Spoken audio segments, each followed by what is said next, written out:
या पद्धतीने कारल्याची भाजी बनवाल तर न आवडणारे सुद्धा अगदी आवडीने खातील। अजिबात कडू न होणारी कारल्याची चटणी आज आपण बनवतोय। तर सर्वप्रथम कारले स्वच्छ धुवून घ्यायचे आहेत, त्यांना पुसून कोरडं करून घ्यायचे। त्यानंतर आपल्याला कारले कट करून घ्यायचे। तर कारले मी या वेळेला अगदी छोट्या छोट्या आकारामध्ये कट केलेले आहे। आता यामध्ये 1 चमचा मीठ घालून घेऊया आणि अर्ध लिंबू पिळून घेऊया। मीठ आणि लिंबू कारल्याला मस्तपैकी लावून घ्यायचे। मीठ आणि लिंबू व्यवस्थित मिक्स करून झाल्यानंतर यावर आपल्याला झाकण ठेवून घ्यायचं आहे आणि कमीत कमी 15 मिनिट आणि जास्तीत जास्त 1 तास आपल्याला हे असंच ठेवायचं आहे। त्यानंतर तव्यावर आपण तेल गरम करायला ठेवूया।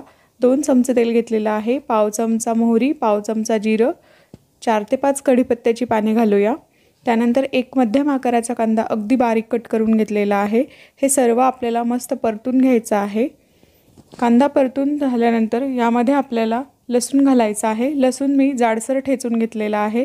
सर्व एकदा मस्त परतून घेऊया। त्यानंतर आपण जे कारल्याला लिंबू आणि मीठ लावून ठेवलेलं होतं ते कारलं आपल्याला यामध्ये घालून घ्यायचं आहे। तर ह्यातील पाणी आपण निथळून घेऊया। लिंबू आणि मीठ लावल्यामुळे कारल्याला पाणी सुटतं, तर ते पाणी आपल्याला पूर्ण काढून टाकायचं आहे। पाणी काढून घेतल्यामुळे कारलं अगदी मस्त सुक्क होतं आणि लगेच ते फ्राय होतं। तव्यावरती आपल्याला हे मस्त परतवून घ्यायचं आहे। अगदी कोरडं होईल तोपर्यंत आपल्याला हे परतवून घ्यायचं आहे। ही चटणी पोळी भाकरीसोबत तर छान लागतेच, परंतु वरण भातासोबत तर अप्रतिम लागते। तुम्ही एकदा नक्की बनवून बघा। फोडणीमध्ये आपण कुठलेही मसाले किंवा लाल तिखट घातलं नव्हतं, कारण ते आधी करपू शकतात। त्यामुळे आपण आधी कारलं फ्राय करून घेतलं। त्यानंतर आता आपण मसाले घालून घेऊया। तर अर्धा चमचा धणे पावडर, अर्धा चमचा लाल तिखट घालूया। सर्व मिक्स करून घेऊया।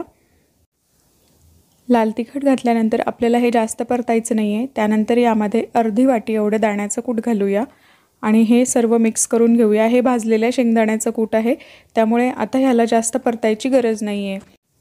आणि आपण मीठसुद्धा आधीच कारल्याला लावून ठेवलेलं होतं, त्यामुळे आपल्याला मीठ घालायची सुद्धा गरज नाही आहे। तर आता मस्त कारल्याची खमंग चटणी बनवून तयार आहे।